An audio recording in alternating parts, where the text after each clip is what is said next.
Krishna, Hare Krishna, Krishna Krishna, Hare Hare, Hare Rama, Hare Rama, Rama Rama, Hare Hare, Hare Krishna, Hare Krishna, Krishna Krishna, Hare Hare, Hare Rama, Hare Rama, Rama Rama, Hare Hare, Hare Krishna, Hare Krishna, Krishna Krishna.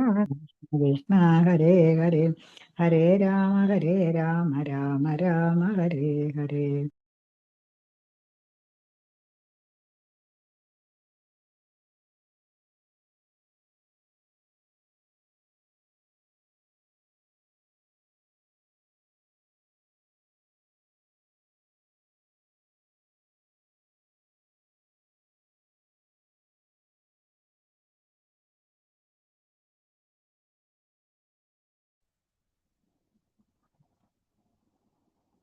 हरे कृष्णा।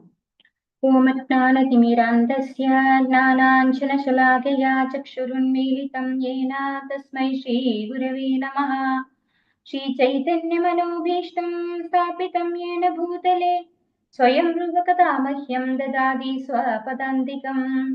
वन्देऽहं श्रीगुरो श्रीयुतपथकमलं श्रीगुरून् वैष्णवांश्च श्रीरूपं साग्रजातं सहगणरघुनाथान्वितं तं सजीवम् साद्वैतं सावधूतं परिजनसहितं कृष्णचैतन्यदेवं श्रीराधा कृष्णपादान् सहगणललिता श्रीविशाखान्वितांश्च नमो विष्णुपादाय कृष्णप्रेष्ठाय भूतले श्रीमते जयपताकस्वामिनिधि नामिने नमाचार्यपादाय निताय कृपप्रदायिने गौरकथादामदाय नगरग्रामतारिणे नमो विष्णुपादाय कृष्णप्रेष्ठाय भूतले श्रीमते भक्तिवेदान्तस्वामिनिधि नामिने नमस्ते सारस्वते देवे गौरवाणी प्रचारिणे निर्विशेष शून्यवादी पाश्चात्य देशतारिणे वाञ्छाकल्पतरुभ्यश्च कृपा सिन्धुभ्य एव च पतितानां पावनेभ्यो वैष्णवेभ्यो नमो नमः।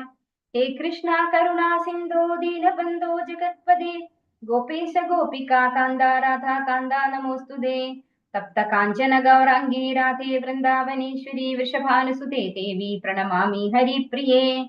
जय श्री कृष्ण चैतन्य प्रभु नित्यानंद श्री अद्वैत गदाधर श्रीवासादि गौरभक्तवृंद हरे कृष्ण कृष्ण कृष्ण हरे हरे हरे राम राम राम हरे हरे। ഹരേ കൃഷ്ണ. ശ്രീ രാധാ ഗോവിന്ദ് മന്ദിർ സ്കോൺ മംഗളൂരിന്റെ ഭാഗവതം ക്ലാസ്സിലേക്ക് എല്ലാ ഭക്തന്മാർക്കും സ്വാഗതം. ഹരേ കൃഷ്ണ. ഓം നമോ ഭഗവതേ വാസുദേവായ. ഓം നമോ ഭഗവതേ വാസുദേവായ. ഓം നമോ ഭഗവതേ വാസുദേവായ.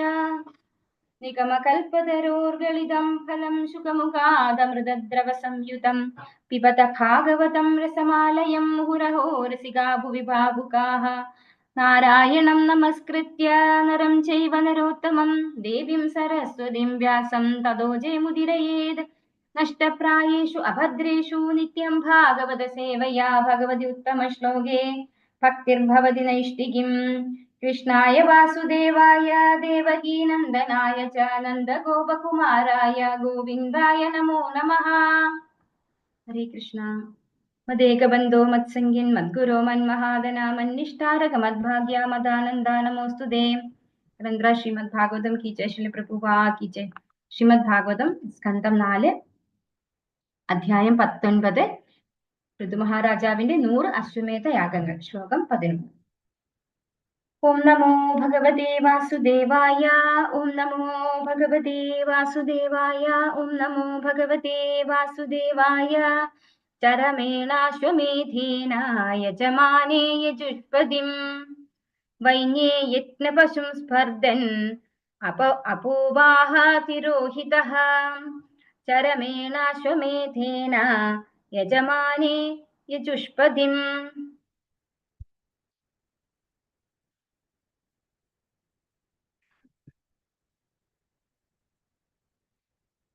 वैन्ये यज्ञपशुं स्पर्धन् अपोवाहातिरोहितः. चरमेणाश्वमेधेन यजमाने यजुष्पदिं वैन्ये यज्ञपशुं स्पर्धन् अपोवाहातिरोहितः. हरे कृष्ण. നമുക്ക് എല്ലാവർക്കും ചൊല്ലാം. ഹരേ കൃഷ്ണ. ഓം നമോ ഭഗവതേ വാസുദേവായ. ഓം നമോ ഭഗവതേ വാസുദേവായ വാസുദേവായ ചരമേണാശ്വമേധേന യജമാനേ യജുഷ്പതിം ചരമേണാശ്വമേധേന യജമാനേ യജുഷ്പതി വൈന്യേ യജ്ഞപശും സ്പർദ്ധൻ അപോവാഹ തിരോഹിതഃ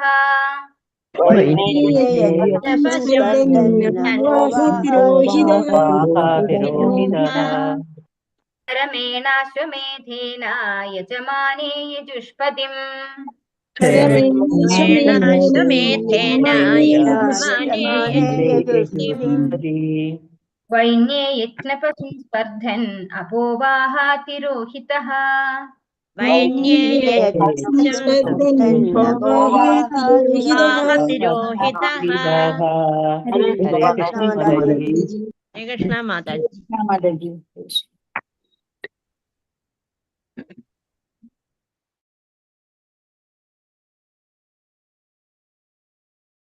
മാലതി ശ്യാമ ദേവിദാസി മാതാജി ചൊല്ലിക്കോളൂ. ഹരേ കൃഷ്ണ. ഹരേ കൃഷ്ണ മാതാജി. ഓം നമോ ഭഗവതേ വാസുദേവായ. ചരമേണ ശമേധേന യജമാനേ യജുഷ്പതിം വൈന്യേ യജ്ഞപശും സ്പർദ്ധൻ അപോവാഹ തിരോഹിതഃ. ഹരേ കൃഷ്ണ മാതാജി. ഹരേ കൃഷ്ണ മാതാജി. സുവർണപ്രഭ മാതാജി ചൊല്ലിക്കോളൂ. ഹരേ കൃഷ്ണ. ഹരേ കൃഷ്ണ മാതാജി. ഓം നമോ ഭഗവതേ വാസുദേവായ. ചരമേണാശ്വമേധേന യജമാനേ യജുഷ്പതിം വൈന്യേ യജ്ഞപശും സ്പർദ്ധൻ അപോവാഹ തിരോഹിതഃ. ഹരേ കൃഷ്ണ മാതാജി. പങ്കജാക്ഷി മാതാജി ഹരേ കൃഷ്ണ ചൊല്ലിക്കോളൂ. ഹരേ കൃഷ്ണ മാതാജി. പ്രണാമ. ഓം നമോ ഭഗവതേ വാസുദേവായ. ചരമേണ അശ്വമേധേന യജമാനേ യജുഷ്പതി വൈന്യേ യജ്ഞപശു സ്പർണൻ അപോവാഹ തിരോഹിതഃ. ഹരേ കൃഷ്ണ മാതാജി. ഹരേ കൃഷ്ണ. പത്മകുമാരി മാതാജി ഹരേ കൃഷ്ണ. ഹരേ കൃഷ്ണ മാതാജി. ഓം നമോ ഭഗവതേ വാസുദേവായ. ചരമേണാശ്വമേധേന യജമാനേ യജുഷ്പതിം വൈന്യേ യജ്ഞപശും സ്പർദ്ധൻ അപോവാഹ തിരോഹിതഃ. ഹരേ കൃഷ്ണ മാതാജി. ഹരേ കൃഷ്ണ. സീതാരാമനുണ്ണി മാതാജി ചൊല്ലിക്കോളൂ. ഹരേ കൃഷ്ണ മാതാജി. ഓം നമോ ഭഗവതേ വാസുദേവായ. ചരമേണാശ്വമേധേന യജമാനേ യജുഷ്പതിം വൈനേ യജ്ഞപശും സ്പർദ്ധ അപോവാഹ തിരോഹിതഃ. ഹരേ കൃഷ്ണ മാതാജി. ഹരേ കൃഷ്ണ. നിർമ്മല മാതാജി ഹരേ ഹരേ കൃഷ്ണ കൃഷ്ണ. മാതാജി. ഹരേ കൃഷ്ണ. ഓം നമോ ഭഗവതേ വാസുദേവായ. ചരമേണാശ്വമേധേന യജമാനേ യജുഷ്പതിം വൈന്യേ യജ്ഞപശും സ്പർദ്ധൻ അപോവാഹ തിരോഹിതഃ. ഹരേ കൃഷ്ണ മാതാജി. ഹരേ കൃഷ്ണ. രമണി മാതാജി ഹരേ കൃഷ്ണ. ഹരേ കൃഷ്ണ മാതാജി. ഓം നമോ ഭഗവതേ വാസുദേവായ. ചരമേണേശ്വമേധേന യജമാനേ യജുഷ്പതിം വൈന്യേ യജ്ഞപശും സ്പർദ്ധൻ അപോവാഹ തിരോഹിതഃ. ഹരേ കൃഷ്ണ. അംബിക കേശവി ദേവിദാസി മാതാജി ഹരേ കൃഷ്ണ. ഹരേ കൃഷ്ണ മാതാജി. ഓം നമോ ഭഗവതേ വാസുദേവായ. ചരമേണാശ്വമേധേന യജമാനേ യജുഷ്പതിം വൈന്യേ യജ്ഞപശും സ്പർദ്ധൻ അപോവാഹ തിരോഹിതഃ. ഹരേ കൃഷ്ണ മാതാജി. കൃഷ്ണ. രാമചന്ദ്ര പൈ പ്രഭുജി ചൊല്ലിക്കോളൂ. ഹരേ കൃഷ്ണ. ഓം നമോ ഭഗവതേ വാസുദേവായ. ചരമേണാശ്വമേധേന യജമാനേ യജുഷ്പതിം വൈന്യേ യജ്ഞപശും സ്പർദ്ധൻ അപോവാഹ തിരോഹിതഃ. ഹരേ കൃഷ്ണ മാതാജി. ഹരേ കൃഷ്ണ പ്രഭുജി. തങ്കമണി മാതാജി ഹരേ കൃഷ്ണ മാതാജി. ഓം നമോ ഭഗവതേ വാസുദേവായ. ചരമേണാശ്വമേധേന യജമാനേ യജുഷ്പതിം വൈന്യേ യജ്ഞപശൂൻ സ്പർശൻ അപോവാഹ തിരോഹിതഃ. ഹരേ കൃഷ്ണ. കൃഷ്ണ മാതാജി സ്പർശനല്ലാതെ സ്പർദ്ധനാണ്. കാണുന്നില്ലേ? ശരിക്കും കാണാൻ പറ്റുന്നില്ല. സ്പർദ്ധൻ അപോവാഹ തിരോഹിത, അങ്ങനെയാണ്. ഹരേ കൃഷ്ണ. വിജയ എന്നാണ് മാതാജി. ഹരേ കൃഷ്ണ ചൊല്ലു. ഹരേ കൃഷ്ണ മാതാജി. ഓം നമോ ഭഗവതേ വാസുദേവായ.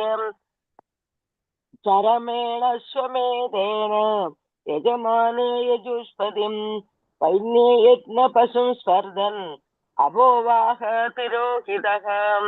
ഹരേ കൃഷ്ണ മാതാജി. ഹരേ കൃഷ്ണ. വിരജ വിജയ ദേവിദാസി മാതാജി. ഹരേ കൃഷ്ണ. ഹരേ കൃഷ്ണ മാതാജി.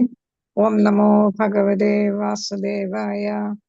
ചരമേണാശ്വമേധേന യജമാനേ യജുഷ്പതിം വൈന്യയജ്ഞപശും സ്പർദ്ധൻ അപോവാഹ തിരോഹിതഃ.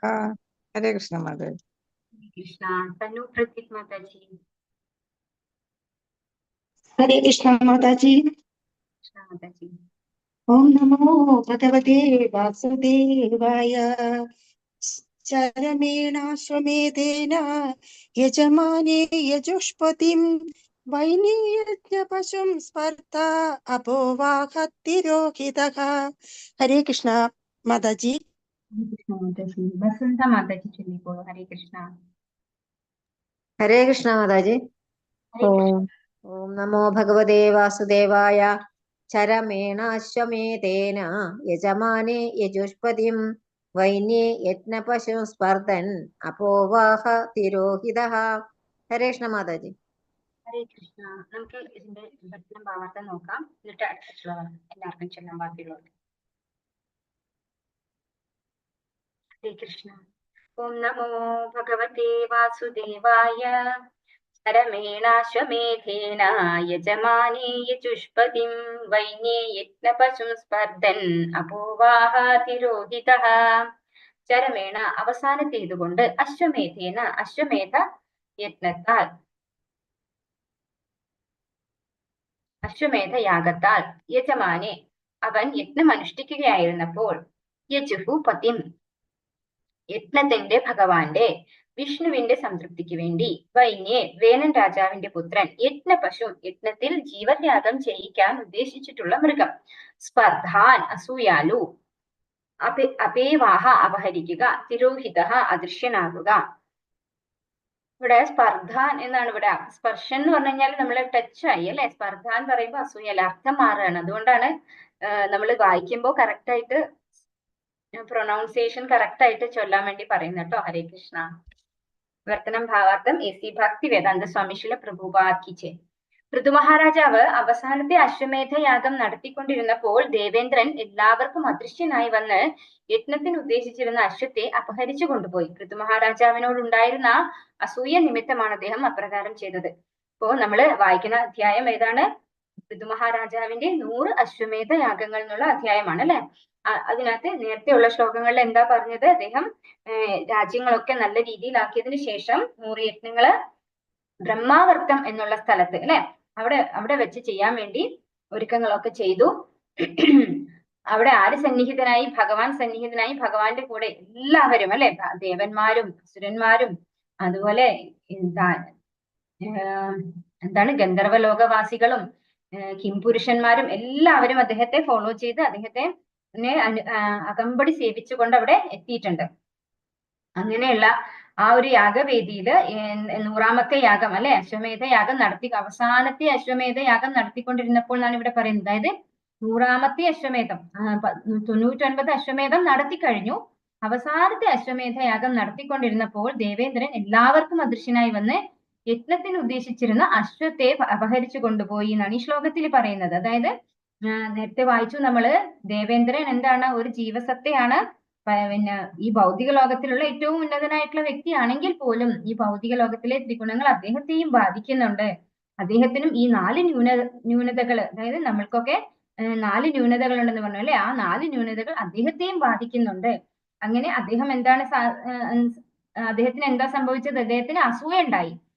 ദേവേന്ദ്രന് തന്റെ ഒപ്പം, അതായത് ശതക്രതു എന്നാണ് ദേവേന്ദ്രന്റെ പേര്. ശതക്രതു എന്ന് പറഞ്ഞു കഴിഞ്ഞാല് 100 യാഗങ്ങൾ നടത്തിയിട്ടുള്ള ആളെന്നാണ്. അപ്പൊ പൃഥു മഹാരാജാവും എന്താണ് ചെയ്യുന്നത്? ഇവിടെ 100ാമത്തെ യാഗം ചെയ്യുമ്പോൾ അദ്ദേഹത്തിന് സ്വാഭാവികമായിട്ടും എന്റെ പൊസിഷൻ അദ്ദേഹം കൈക്കലാക്കുവോ എന്നുള്ള ഒരു ഭയം, അങ്ങനെയുള്ള ഭയം നിമിത്തം ഉണ്ടായ, അങ്ങനെ പാടില്ല, അദ്ദേഹത്തെ അനുവദിച്ചുകൂടാ എന്ന് വിചാരിച്ച് അസൂയാലുവായി അങ്ങനെ അവര് ആ അശ്വത്തെ, അതായത് അശ്വമേധം നടത്തുമ്പോൾ ഏറ്റവും പ്രധാനമായിട്ട് വേണ്ടത് അശ്വമാണ് അല്ലെ, ആ അശ്വത്തെ അപഹരിച്ചു കൊണ്ടുപോയി അദൃശ്യനായിട്ട് ആ യജ്ഞവേദിയിൽ വന്ന് അദൃശ്യനായി വന്നിട്ട് ആ അശ്വത്തെ അപഹരിച്ചു കൊണ്ടുപോയി. പൃഥു മഹാരാജാവിനോടുണ്ടായിരുന്ന അസൂയ നിമിത്തമാണ് അദ്ദേഹം ഇപ്രകാരം ചെയ്തതെന്ന് പറയുന്നു ഇവിടെ. ഭാവാർത്ഥമേസി ഭക്തി വേദാന്ത സ്വാമി പ്രഭുപാദ് കി ജയ്. ദേവേന്ദ്രൻ 100 അശ്വമേധ യാഗങ്ങൾ നടത്തിയിട്ടുള്ളതിനാൽ ശതക്രതു എന്ന പേരിലും അറിയപ്പെടുന്നു. എങ്ങനെ തന്നെ ആയാലും യജ്ഞത്തിൽ ഹോമിക്കപ്പെടുന്ന മൃഗങ്ങൾ കൊല്ലപ്പെടുന്നില്ലെന്ന് നാം മനസ്സിലാക്കണം. യജ്ഞത്തിൽ വൈദിക മന്ത്രങ്ങൾ ശരിയായി ഉച്ചരിക്കപ്പെടുന്ന പക്ഷം ബലി അർപ്പിക്കുന്ന മൃഗങ്ങൾ പുതിയ ജീവിതത്തോടെ തിരികെ വരും. ഒരു യജ്ഞം വിജയിച്ചോ അറിയുന്നതിനുള്ള പരീക്ഷണമാണിത്. പൃഥു മഹാരാജാവ് 100ാമത്തെ യജ്ഞം നടത്തുകയായിരുന്നു. ആരും തന്നെ അതിജീവിക്കരുതെന്ന് ആഗ്രഹിച്ച ഇന്ദ്രനെ ഇത് അങ്ങേയറ്റം അസഹ്യപ്പെടുത്തിയിരുന്നു. ഒരു സാധാരണ ജീവസത്തെ ആയതിനാൽ പൃഥു രാജാവിനോട് ഉള്ള അസൂയ നിയന്ത്രിക്കാൻ സാധിക്കാതെ ദേവേന്ദ്രൻ യജ്ഞം മുടക്കുന്നതിന് വേണ്ടി അദൃശ്യനായി വന്ന് ആകാശത്തെ അപഹരിക്കുകയായിരുന്നു. അപ്പൊ ഇവിടെ ശിലപ്രഭുപാദൻ നമുക്ക് എന്താ പറഞ്ഞു തരുന്നത്? ഈ ഹോമത്തിൽ, അതായത് യജ്ഞത്തിൽ ഹോമിക്കപ്പെടുന്ന മൃഗങ്ങള് കൊല്ലപ്പെടുന്നില്ല എന്നാണ് മനസ്സിലാക്കേണ്ടതെന്ന് പറയാണ്. അതായത് നമ്മൾ അവിടെ മൃഗത്തെ ബലി ചെയ്യുന്നുണ്ടെങ്കിൽ പോലും ആ മൃഗത്തിന് ഒരു ഉത്കൃഷ്ടമായ ശരീരം ലഭിക്കുകയാണ് ചെയ്യുന്നത് എന്നാണ് പറയുന്നത്. അതിന് എന്ത് ആവശ്യമുണ്ട്? അത്രയും മന്ത്രങ്ങളൊക്കെ ഉച്ചരിക്കാൻ കഴിവുള്ള അത്തരത്തിലുള്ള ബ്രാഹ്മണർ അത്യന്താപേക്ഷിതമാണ് അല്ലെ. ഇന്നത്തെ കാലത്ത് പക്ഷെ അത്തരത്തിലുള്ള ബ്രാഹ്മണരില്ല എന്ന് നമ്മൾ മനസ്സിലാക്കി അല്ലെ. അതുപോലെ യജ്ഞത്തിന് ഉപയോഗിക്കുന്ന സാധനങ്ങൾ അതും ഒന്നും പ്യൂർ ആയിട്ടുള്ളത്, നല്ല രീതിയിൽ ഉണ്ടാക്കപ്പെട്ടിട്ടുള്ളതല്ല എന്നും മനസ്സിലായി. അപ്പോ ഇന്ന് കാലത്ത് പറയും, പണ്ടേയും മൃഗങ്ങളെയൊക്കെ പിന്നെ യജ്ഞത്തിനെന്നും യാഗത്തിനെന്നും ഒക്കെ പറഞ്ഞ് കൊല്ലാറുണ്ടല്ലോ, പിന്നെന്താ ഇപ്പൊ കൊല്ലുന്നതിന് പ്രശ്നം എന്നുള്ളൊരു ചോദ്യം നമ്മുടെ മുന്നിലേക്ക് വരുന്നുണ്ടാവും. പക്ഷേ അന്നത്തെ കാലത്ത് അവിടെ കൊല്ലപ്പെടുകയല്ല ചെയ്യുന്നത്, അതിന് ആ ശരീരത്തിൽ നിന്ന് മറ്റൊരു ഉത്കൃഷ്ട ശരീരത്തിലേക്ക് പ്രവേശിക്കാനുള്ള അവസരമാണ് കൊടുക്കുന്നത്. അപ്പോ യജ്ഞം വിജയിച്ചോ എന്നറിയാനുള്ള പരീക്ഷണമാണത് എന്നാണ് പറയുന്നത്. അപ്പോ ആ യജ്ഞം വിജയിച്ചിട്ടുണ്ടെങ്കിൽ തീർച്ചയായിട്ടും ആ യജ്ഞത്തിന് സമർപ്പിച്ചിട്ടുള്ള അല്ലെങ്കിൽ ജീവൻ ബലി കൊടുത്തിട്ടുള്ള ആ ഒരു മൃഗത്തിന് ഉത്കൃഷ്ടമായ ശരീരം ഉറപ്പായിട്ടും കിട്ടിയിട്ടുണ്ടാവും. അപ്പോ ചോദിക്കും, നിങ്ങൾക്ക് എങ്ങനെ അറിയാം, നിങ്ങൾ ഊഹിച്ച് പറയല്ലേ എന്ന് ചിലപ്പോൾ ചോദിച്ചേക്കാം. പക്ഷെ ആചാര്യന്മാർക്ക്, അതായത് ഇപ്പോ അതിന് കഴിവുള്ള ബ്രാഹ്മണരാണ് അവിടെ ഉള്ളതെന്ന് പറഞ്ഞല്ലേ, അവർക്ക് പക്ഷെ ഇത് അറിയാൻ സാധിക്കും. നമ്മുടെ ബുദ്ധി ഉപയോഗിച്ചാണ് ഓരോന്നിനെയും വിലയിരുത്തുക അല്ലെ. പക്ഷെ പണ്ട് കാലത്ത് ബ്രാഹ്മണരായിട്ടുള്ള അത്രയും നല്ല ഉത്കൃഷ്ട ബ്രാഹ്മണരായിരുന്നു ഉണ്ടായിരുന്നത്. അതുകൊണ്ട് തന്നെ അവർക്ക് മനസ്സിലാക്കാൻ സാധിക്കും ആ യജ്ഞത്തിൽ ബലി കഴിച്ച മൃഗത്തിന് പുതിയ ജീവൻ കിട്ടിയിട്ടുണ്ടോ എന്നുള്ളത്. അല്ലെങ്കിൽ പിന്നെ യജ്ഞ പരീക്ഷണം എന്ന് പറയേണ്ട കാര്യമില്ലല്ലോ, മനസ്സിലാവുന്നത് കൊണ്ടല്ലേ ഇത് പറയുന്നത്. അപ്പോ പൃഥു രാജാവ് 100ാമത്തെ യജ്ഞം നടത്തുന്നത് എന്താണ്? ആരും തന്നെ അതിജീവിക്കരുതെന്ന് ആഗ്രഹിച്ച ഇന്ദ്രനെ അങ്ങേയറ്റം അസഹ്യപ്പെടുത്തി എന്നാണ് പറയുന്നത്. അതായത് 100ാമത്തെ യജ്ഞം കഴിഞ്ഞാല് ഇന്ദ്രനോളം ഉയരത്തിലെത്തി, അല്ലെങ്കിൽ ഇന്ദ്രനോളമായി ആര്? പൃഥു മഹാരാജാവ്. പക്ഷെ പൃഥു മഹാരാജാവ് ആരാണ്? ഭഗവാന്റെ സ്വന്തം ശക്തി ആവേശ അവതാരമാണ് അല്ലെ. ഒരിക്കലും ഇന്ദ്രനെ പോലെയുള്ള ഒരാളിനോട് മത്സരിക്കേണ്ട ഒരാളല്ല പൃഥു മഹാരാജാവ്. അതിലും ഉയരത്തിലാണ് അദ്ദേഹത്തിന്റെ സ്ഥാനം ഇരിക്കുന്നത്. പക്ഷെ അതൊന്നും മനസ്സിലാക്കാതെ ഇന്ദ്രൻ ഭൗതികമായിട്ടുള്ള കാര്യങ്ങളെ ചിന്തിച്ച് എന്റെ ഒപ്പം എത്തരുതെന്ന് കരുതി അസൂയാലുവായി ആ യജ്ഞം മുടക്കാൻ വേണ്ടിയിട്ടാണ് അദൃശ്യനായി വന്ന് യാഗത്തെ അപഹരിച്ചിരിക്കുന്നത് ഇവിടെ. ഓം നമോ ഭഗവതേ വാസുദേവായ. തമത്രിർഭഗവാനൈക്ഷ്യത് ത്വരമാണം വിഹായ സാ ആമുക്തമിവ പാഖണ്ഡം യോ ധർമ്മേ ധർമ്മ വിഭ്രമഃ. തമത്രിർഭഗവാനൈക്ഷ്യത് ത്വരമാണം വിഹായ സാ ആമുക്തമിവ പാഖണ്ഡം യോ ധർമ്മേ ധർമ്മ വിഭ്രമഃ.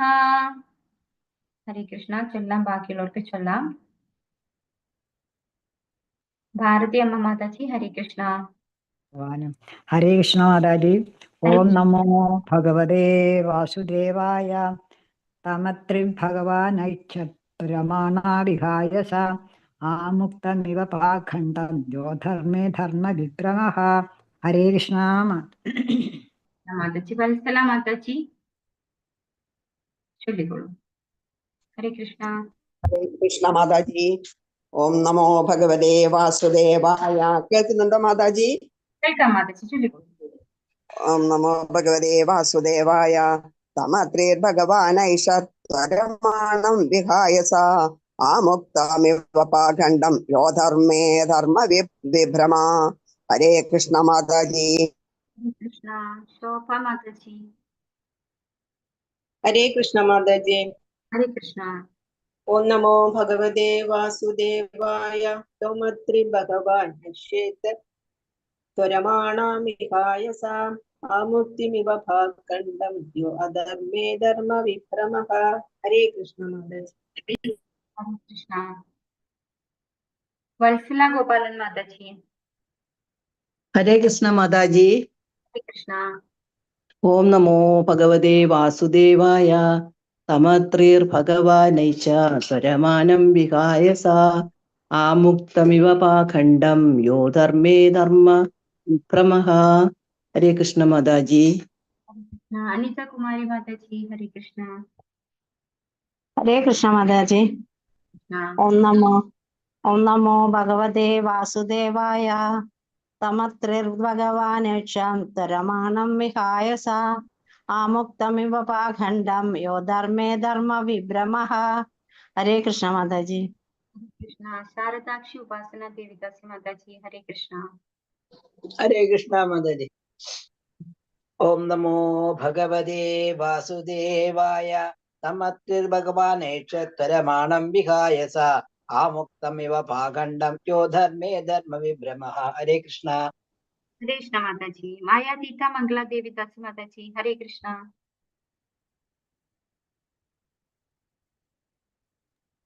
ഹരേ കൃഷ്ണ മാതാജി. പ്രണാമ. മാതാജി.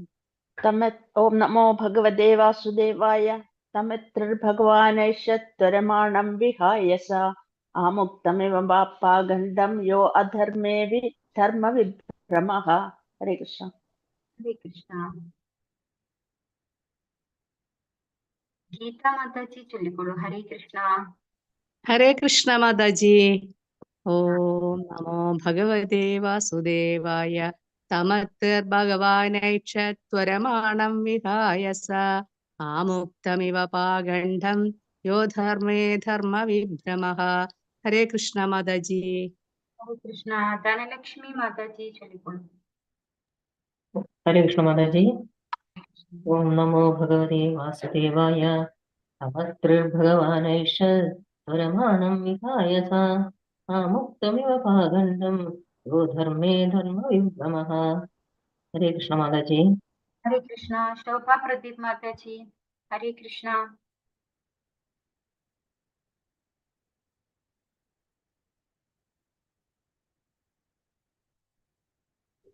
ഹരേ കൃഷ്ണ മാതാജി. ഹരേ കൃഷ്ണ. ഓം നമോ ഭഗവതേ വാസുദേവായ സമത്രീർഭഗവാനൈക്ഷരമാണം വിഹായ സ ആമുക്തമിവ പാഖണ്ഡം യോ ധർമ്മേ ധർമ്മ വിഭ്രമഃ. ഹരേ കൃഷ്ണ. ഹരേ കൃഷ്ണ മാതാജി. ഗീത കൃഷ്ണവാണി ദേവിദാസി മാതാജി. ഹരേ കൃഷ്ണ. ഹരേ കൃഷ്ണ മാതാജി. പ്രണാമ മാതാജി. പ്രണാമ.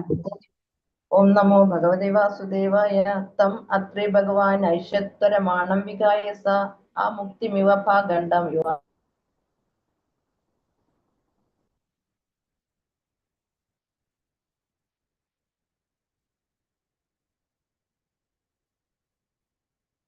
ഹരേ കൃഷ്ണ. ഗീത കൃഷ്ണവാണി ദേവിദാസി മാതാജി ചൊല്ലിക്കഴിഞ്ഞോ? ഹരേ കൃഷ്ണ മാതാജി. ഹരേ കൃഷ്ണ ചൊല്ലിയോ? ചൊല്ലി മാതാജി. അപ്പോൾ എന്തായി തോന്നുന്നുണ്ട്, എന്റെ മ്യൂട്ടാക്കി തോന്നുന്നുണ്ട്. ഓക്കെ, കുഴപ്പമില്ല. ഹരേ കൃഷ്ണ. ശ്രീജ മാതാജി ചൊല്ലുന്നില്ലേ? ഹരേ കൃഷ്ണ മാതാജി. പ്രണാമ മാതാജി. ഓം നമോ ഭഗവതേ വാസുദേവായ തമത്രിർഭഗവാനേഷത്വരമാണം വിഹായ സ ആമുക്തമിവ പാഖണ്ഡം യോ ധർമ്മേ ധർമ്മ വിഭ്രമഃ. ഹരേ കൃഷ്ണ മാതാജി. ഹരേ കൃഷ്ണ. വേറെ ആർക്കെങ്കിലും ചൊല്ലാൻ താല്പര്യമുണ്ടോ? ഹരേ കൃഷ്ണ.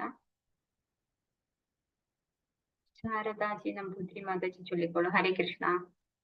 ഹരേ കൃഷ്ണ മാതാജി. ഹരേ കൃഷ്ണ. ഓം നമോ ഭഗവതേ വാസുദേവായ തമത്രിർഭഗവാനൈഷത്വരമാണം വിഹായ സ ആമുക്തമിവ പാഖണ്ഡം യോ ധർമ്മേ ധർമ്മ വിഭ്രമഃ. ഹരേ കൃഷ്ണ മാതാജി.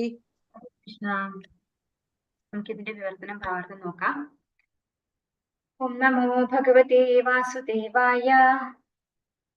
സമത്രിർഭഗവാനൈക്ഷ്യത്വരമാണം വിഹായ സാ ആമുക്തമിവ പാഖണ്ഡം യോ ധർമ്മേ ധർമ്മവിഭ്രമഃ. തം രാജാവ് ഇന്ദ്രൻ അത്രിമുനി ഭഗവാൻ ഏറ്റവും ശക്തൻ ഐക്ഷത് കാണാൻ കഴിഞ്ഞു, ത്വരമാണം വളരെ വേഗം നീങ്ങുന്നത്, വിഹായ സാ ശൂന്യാകാശത്തിൽ, ആമുക്തമിവ മുക്തനായ വ്യക്തിയെ പോലെ, പാഖണ്ഡം ആൾമാറാട്ടക്കാരൻ, യഹ് ഒരുവൻ, അധർമ്മേ അധർമ്മത്തിൽ, ധർമ്മേ ധർമ്മത്തിൽ, വിഭ്രമഃ തെറ്റിദ്ധരിക്കുക. വിവർത്തനം ഭാവാർത്ഥം എസി ഭക്തിവേദാന്ത സ്വാമി ശ്രീല പ്രഭുപാദ് കി ജയ്. ഇന്ദ്രൻ മോചിതനായ ഒരു വ്യക്തിയുടെ വേഷത്തിൽ വന്നാണ് ഈ ആകാശത്തെ അപഹരിച്ചു കൊണ്ടുപോയത്. വാസ്തവത്തിൽ ധാർമ്മികതയുടെ പരിവേഷം സൃഷ്ടിച്ച് ചതി നടത്താൻ ധരിച്ച വ്യാജവേഷമായിരുന്നു ഇത്. ഈ രീതിയിൽ ഇന്ദ്രൻ ശൂന്യാകാശത്തിലൂടെ പോകുമ്പോൾ അത്രി മഹാമുനി അത് കാണുകയും എല്ലാ സാഹചര്യങ്ങളും ഗ്രഹിക്കുകയും ചെയ്തു. ഇവിടെ എന്താ പറയുന്നത്? ഈ ഒരു ശ്ലോകത്തിൽ പറയാണ്, ഇന്ദ്രൻ ദേവേന്ദ്രന്റെ തന്നെ വേഷത്തിൽ വന്നിട്ടല്ല ഈ ആകാശത്തെ അപഹരിച്ചു കൊണ്ടുപോയിരിക്കുന്നത്. അത് മോചിതനായ ഒരു വ്യക്തിയുടെ വേഷത്തിൽ വന്നാണ് ഈ ആകാശത്തെ അപഹരിച്ചു കൊണ്ടുപോയത്. അതായത് ഒരു സന്യാസിയാണ് അല്ലെ, സന്യാസിയാണ് മോചിതനായ വ്യക്തി പറയുന്നത്. ആ വ്യക്തിക്ക് എന്താണ് ഭൗതികമായ ഒന്നും ആഗ്രഹമില്ലാത്ത ഒരു വ്യക്തിയായിരിക്കും സന്യാസി. അപ്പൊ അത്തരത്തിലൊരു വ്യക്തിയുടെ വേഷത്തിൽ വന്നാണ് ഈ ആകാശത്തെ അപഹരിച്ചു കൊണ്ടുപോയത്. അപ്പോ വാസ്തവത്തിൽ ധാർമ്മികതയുടെ പരിവേഷം സൃഷ്ടിച്ച് ചതി നടത്താൻ ധരിച്ച വ്യാജവേഷമായിരുന്നു അത്. അതായത് ഒരു ധാർമ്മികന്റെ പരിവേഷം, അങ്ങനെ ഒരു വേഷപ്രച്ഛന്നനായിക്കൊണ്ടാണ് ഇന്ദ്രൻ ഈ ആകാശത്തെ മോഷ്ടിച്ചു കൊണ്ടുപോയത്. ഈ രീതിയിൽ ഇന്ദ്രൻ ശൂന്യാകാശത്തിലൂടെ പോകുമ്പോൾ അത്രി മഹാമുനി അത് കാണുകയും എല്ലാ സാഹചര്യങ്ങളും ഗ്രഹിക്കുകയും ചെയ്തു. അപ്പോ അത്രി മഹാമുനി ദേവേന്ദ്രൻ ഒരു സന്യാസിയുടെ വേഷത്തില് ഈ ആകാശത്തെ മോഷ്ടിച്ചു കൊണ്ടുപോകുന്നത് കാണുകയും അദ്ദേഹം എന്താണ് ശരിക്കും പറഞ്ഞു കഴിഞ്ഞാല് യോഗശക്തി ഉണ്ട് അവർക്കൊക്കെ അല്ലെ, അവർക്ക് ശരിക്കും മനസ്സിലാക്കാൻ സാധിക്കുന്നു ഇത് ദേവേന്ദ്രനാണ് ഈ സന്യാസിയുടെ രൂപത്തില് അശ്വത്തെ കൊണ്ടുപോകുന്നത്, കട്ടുകൊണ്ടുപോകുന്നത് എന്ന്. അപ്പൊ ഭാവാർത്ഥത്തിൽ ശിലപ്രഭുപാദ് വ്യക്തമായിട്ട് പറഞ്ഞു തരുന്നുണ്ട്, നമുക്ക് നോക്കാം. ഭാവാർത്ഥം എത്തി ഭക്തി വേദാന്ത സ്വാമി ശിലപ്രഭുപാദ് കി ജയ്. ഈ ശ്ലോകത്തിൽ പാഖണ്ഡൻ എന്ന് ഉപയോഗിച്ചിട്ടുള്ള പദം ചിലപ്പോൾ ആഷണ്ഡൻ എന്ന്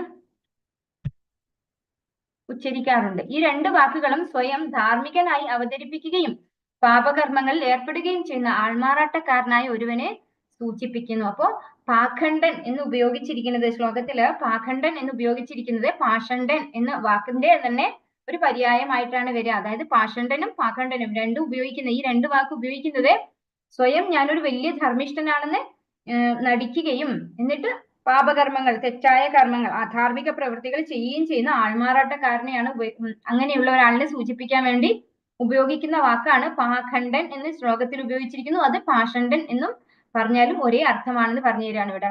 ഇന്ദ്രൻ കാവ്യ നിറമുള്ള വേഷം മറ്റുള്ളവരെ ചതിക്കാനുള്ള മാർഗമാക്കുകയായിരുന്നു.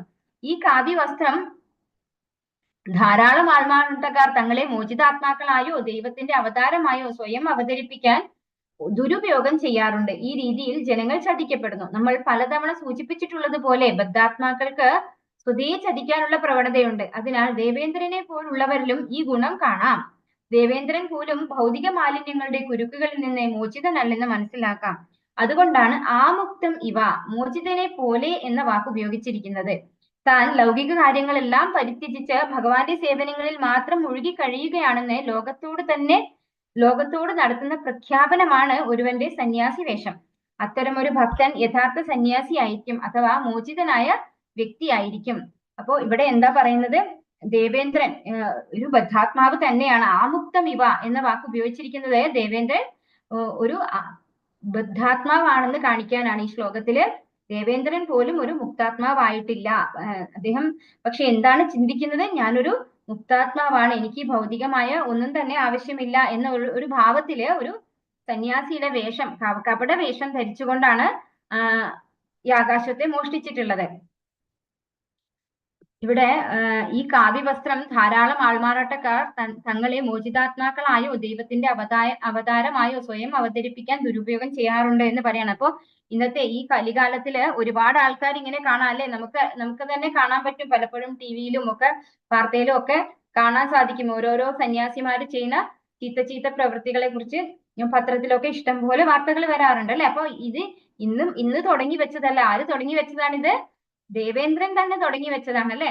അദ്ദേഹമാണ് ഈ ഒരു പ്രവൃത്തി ആദ്യമായിട്ട് ചെയ്തത്. ഇങ്ങനൊരു ദുഷ്പ്രവൃത്തി ആദ്യമായിട്ട് ചെയ്തത് ദേവേന്ദ്രനാണ്. അപ്പോ ദേവേന്ദ്രൻ ദേവന്മാരിൽ ഒരാളാണെങ്കിൽ പോലും, ദേവന്മാരിൽ ഉത്കൃഷ്ടനായിട്ടുള്ള ഉന്നതനായിട്ടുള്ള ആളാണെങ്കിൽ പോലും അദ്ദേഹവും ഈ ഭൗതിക ലോകത്തിലുള്ള ഈ 3 പ്രകൃതിയുടെ ഗുണങ്ങളിലുള്ള ഈ പിടി അത് അദ്ദേഹത്തിന് മുക്തനല്ല. അദ്ദേഹവും മുക്തനായിട്ടില്ല.